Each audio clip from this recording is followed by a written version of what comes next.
तो स्वागत करता हूँ आप सभी का आपके अपने यूट्यूब चैनल बाल स्टडी में। तो आज के इस वीडियो में हम लोग करने वाले हैं क्वेश्चंस आंसर, ठीक ना। राजनीति शास्त्र का चैप्टर 2 है जिसका नाम है लोकतंत्र क्या है ना। इसका जो है हम लोग इस वीडियो में अति लघुत्तरीय और लघुत्तरीय दोनों का हम लोग इस वीडियो में आंसर जानेंगे, ठीक ना। तो आप लोग चलिए वीडियो पे आ ही गए हैं तो कॉपी कलम निकाल लीजिए और इसको नोट करते जाइएगा और समझते जाइएगा, ठीक है बाबू लोग।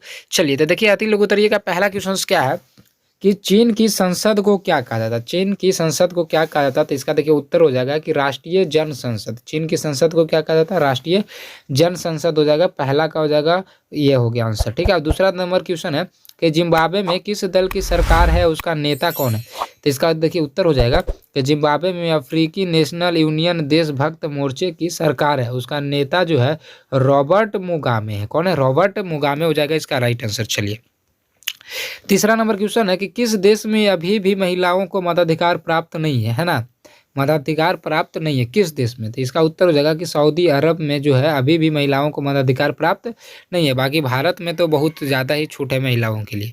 अगला देखिए चौथा नंबर क्वेश्चन है कि किस देश के चुनाव में भारतीय मूल के निवासियों से अधिक वहां के मूल निवासियों को मत का मूल्य है, तो ये हो जाएगा फिजी में। फिजी में हो जाएगा इसका आंसर।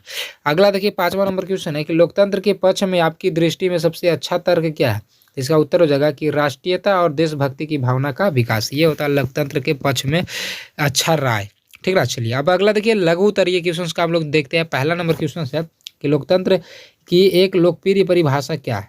लोकतंत्र की एक परिभाषा हमको बताना है, तो देखिए इसका उत्तर हो जाएगा यो तो अनेक विद्वानों ने समय समय पर लोकतंत्र को परिभाषित करने के प्रयास किए है ना, परंतु यहाँ पर हमें लोकतंत्र की एक परिभाषा देना आवश्यक है। भूतपूर्व अमेरिकी राष्ट्रपति अब्राहम लिंकन ने लोकतंत्र को इस प्रकार परिभाषित किया है। लोकतंत्र एक ऐसी साधन पद्धति है जिसमें लोगों का लोगों के लिए और इस पद्धति में लोग यानी कि जनता ही शासन का प्रमुख स्रोत का या केंद्र बिंदु होते हैं। ये देखिए इसका हो जाएगा उत्तर। अगर आप लोग को बड़ा लग रहा है ना तो आप लोग जो है इसको देखिए यहाँ से भी लिख सकते हैं, यहाँ से आप लिख सकते हैं। देखिए यहाँ से ये आपका उत्तर यहाँ से यहाँ तक भी लिख सकते हैं अगर आपको बड़ा लग रहा है तो। बट यहाँ पे ज़्यादा अच्छा आंसर देने के लिए जो है हम ये सभी जो है बातें यहाँ पे लिखे थे, ठीक ना। अगर आपको ये नहीं लिखना तो आप ये नहीं भी लिख सकते, ठीक ना। आप ये नहीं भी लिख सकते, आप जो है चाहे आपको आंसर छोटा चाहिए तो आप यहाँ से लेकर यहाँ तक लिख लीजिएगा, ठीक है। चलिए अब हम लोग दूसरा क्वेश्चन देखते हैं।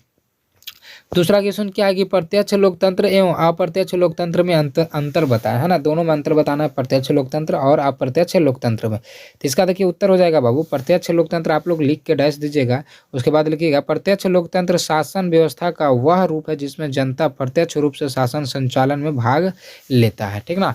और अप्रत्यक्ष लोकतंत्र देखिए हो जाएगा कि अप्रत्यक्ष लोकतंत्र शासन व्यवस्था का वह रूप है जिसमें जनता अप्रत्यक्ष रूप से अथवा अपने प्रतिनिधियों के माध्यम से शासन संचालन में भाग लेती है ना। वर्तमान समय में विश्व के अधिकांश लोकतांत्रिक देशों में देखिए इसके बाद देखिए आप लिख लीजिएगा देशों में अप्रत्यक्ष की प्रणाली ही ज़्यादा प्रचलित है। भारत में भी यही पद्धति लागू है। कौन सा, अप्रत्यक्ष लोकतंत्र लागू है, ठीक ना। चलिए ये हो गया दूसरा का उत्तर। अब चलिए तीसरा नंबर क्वेश्चन से देखिए क्या है कि लोकतंत्र की किसी एक विशेषता का साधारण वर्णन करें। मतलब कोई भी एक विशेषता के हमको वर्णन करना, ठीक ना, एग्जाम्पल के साथ। चलिए देखिए इसका देखिए उत्तर हो जाएगा यहाँ कि लोकतंत्र के अंतर्गत जाति वंश धर्म लिंग आदि के आधार पर भेदभाव नहीं किया जाता है ना। लोकतंत्र में कोई भी ये सरकार नहीं बोल सकता है कि हाँ तुम ये जाति को हो और हम ये जाति के हैं तो हम अपना जाति को ही सिर्फ सपोर्ट करेंगे और तुमको कोई भी चीज़ नहीं देंगे। ऐसा नहीं होता है लोकतंत्र में, ठीक ना। कोई भी जाति हो वंश हो धर्म हो लिंग ये सभी पे वो भेदभाव नहीं करता। कानून के सामने सभी नागरिक समान माने जाते हैं, ठीक ना। इसके अतिरिक्त लोकतंत्र स्वतंत्रता का भी पोषक है। इसके लिए अंतर्गत विचार भाषण सभा इत्यादि की स्वतंत्रता दिलाई जाती है ना। बोलता है ना कि हम स्वतंत्र हैं, हम कोई भी काम कर सकते हैं, ठीक ना। चलिए अब अगला देखिए चौथा नंबर क्वेश्चन है कि लोकतंत्र के पक्ष में 4 तर्क दे। हमको लोकतंत्र के पक्ष में जो है 4 तर्क देना है, 4 बातें बताना है। तो देखिए हम लोग इसका आंसर लिखेंगे, उत्तर करके लिखिएगा। क में लिखिएगा लोकतंत्र जनमत पर आधारित शासन व्यवस्था है, और ख में लिखिएगा जो लोकतंत्र समानता एवं स्वतंत्रता के सिद्धांत पर आधारित होता है। इसमें कानून की नज़र में सभी को समान समझा जाता है ना। ये देखिए आप लोग लिखते जाइएगा। और बाबू एक बात और बताना चाहते हैं कि अगर आप लोग जो है क्लास 10th का अगर आप लोग क्लास करना चाहते हैं या तो 9th हो है ना, क्लास 9th या 10th या तो फिर 12th, ये सभी का अगर आप क्लास करना चाहते हैं तो इसके लिए जो है 1 मार्च से क्लास जो है स्टार्ट हो चुका है, ठीक ना। अगर आपको ज्वाइन होना है तो इसके लिए एक नंबर दे रहे हैं जिस पे आप इंक्वायरी कर सकते हैं, 99 देखिए 99 0 53 0 44 40। इस नंबर पे आप फ़ोन करके या तो कॉल करके जो है इंक्वायरी कर सकते हैं, ठीक ना, कि क्लास कब से कब तक होगा जो।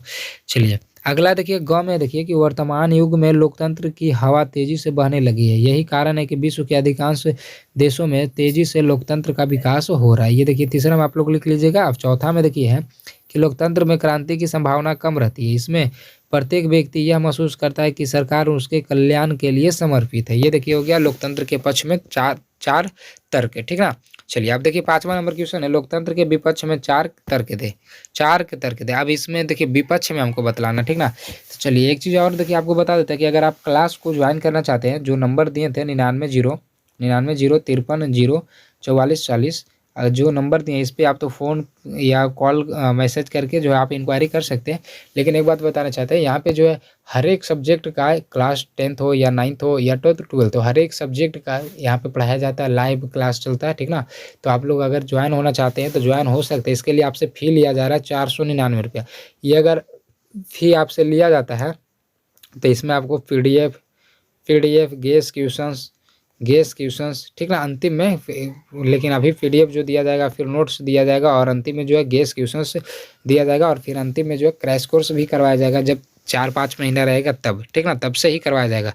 तो ये सभी बेनिफिट अगर आप लेना चाहते हैं तो क्लास को जल्द से ज्वाइन कीजिए और डिस्क्रिप्शन में जो है व्हाट्सअप ग्रुप का लिंक दिया हुआ है, तो वहाँ से भी आप व्हाट्सअप ग्रुप में ज़रूर जुड़ जाइए, ठीक ना। चलिए अब इसके देखिए उत्तर देखते हैं। इसके विपक्ष में हमको बतलाना था। देखिए इसका उत्तर हो जाएगा कि लोकतंत्र के आलोचकों ने इसे मूर्खों की सरकार कहकर संबोधित किया है ना। विपक्ष में क्या कहेगा, उसके जो विपक्ष पार्टी वाला बोलेगा कि ये तो मूर्ख है, ये इसको आता है, कैसे बन गया, ये बन गया, हमको बनना चाहिए था, इस तरह से मतलब बहुत सारा बात बोलता है, आप तो समझ ही रहे होंगे।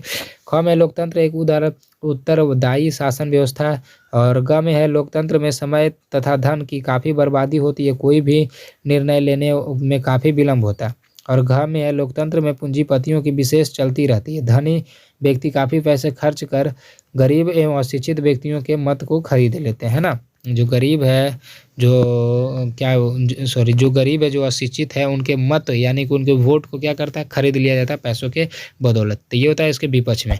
अब देखिए छठा नंबर क्वेश्चन है कि लोकतंत्र की सफलता की 4 आवश्यक शर्तों को लिखे, है ना, मतलब शर्तों का उल्लेख करें, ये बोल रहा था। इसका देखिए उत्तर हो जाएगा 4 शर्त बोल रहा है, तब थोड़ा सा क्वेश्चन से ये लंबा हो जाएगा बाबू। अब क्वेश्चन से बोल रहा है ऐसा तो उसका तो जवाब देना ही पड़ेगा ना। तो चलिए हम लोग देखिए 4 शर्त लिखते हैं। पहला, लोकतंत्र में अध्यक्ष। इसका उत्तर लिखिएगा, आस्था के बिना कोई सरकार नहीं टिक सकती है। लोकतंत्र की सफलता के लिए लोकतंत्र में जनता की आस्था ही सबसे अधिक आवश्यकता है, क्योंकि लोकतंत्र जनमत पर आधारित सरकार है। ये देखिए हो जाएगा इसका पहला। उसके बाद देखिए दूसरा देखिए लिखिएगा, जितना छोटा हो सके किए कोशिश, बट यहाँ पे क्वेश्चन ही पूछ रहा है ऐसा तो आंसर इसका लंबा हो ही जा रहा है। ख में देखिए है कि नागरिकों की सच्चरित्रता। इसका उत्तर लिखिएगा, जनता को सच्चरित्रता होना चाहिए, जनता में ईमानदारी चाहिए और लगन होना चाहिए। और ग में देखिए सामाजिक समानता। इसका लिखिएगा, आर्थिक समानता के साथ साथ सामाजिक समानता भी नागरिकों को प्राप्त होनी चाहिए। और उसके बाद देखिए चौथा यहाँ पे है कि स्वास्थ्य और सच्चा जनमत। यहाँ पे लिखिएगा, जनमत जनता की इच्छा है, जनता की इच्छा ही लोकतंत्र का आधार तथा पथ प्रदर्शक है। ये देखिए हो गया इसका चौथा। चलिए अब ये इसका हो गया आंसर खत्म। यहाँ पे 4 ही, इसमें ज़्यादा क्वेश्चंस नहीं था। कितने क्वेश्चंस थे एक बार देख लेते हैं। 6 क्वेश्चंस थे लघु उत्तरीय में, तो ये कर लिया। इसका अति लघु उत्तरीय भी कर लिया। अब आएगा इसका दीर्घ उत्तरीय, जो कि आपको डिस्क्रिप्शन में लिंक मिल जाएगा और सभी का आंसर की अगर आप चाहते हैं तो भी उसका लिंक डिस्क्रिप्शन में मिल जाएगा आपको। और अगर आप physics, chemistry, math, biology, SST का चारों और फिर हिंदी और संस्कृत अगर आप पढ़ना चाहते हैं बहुत अच्छे से, तो इसका जो है आपको जो नंबर दिए थे उसके लिए उस नंबर पे जो है फ़ोन पे, गूगल पे, पेटीएम करके जो भी आपको पे करना पड़ेगा 499 रुपया। उसके बाद ही आप क्लास को ज्वाइन कर सकते हैं। लेकिन जो नंबर दिए हैं पहले आप इंक्वायरी कर लीजिएगा, ठीक ना। 99 0 53 0 44 40 इस नंबर पे आप संपर्क करके आप जो है इंक्वायरी कर लीजिएगा। उसके बाद ही आप पे कीजिएगा, ठीक है। चलिए मिलते हैं अगले वीडियो में, तब तक के लिए जय हिंद, जय भारत।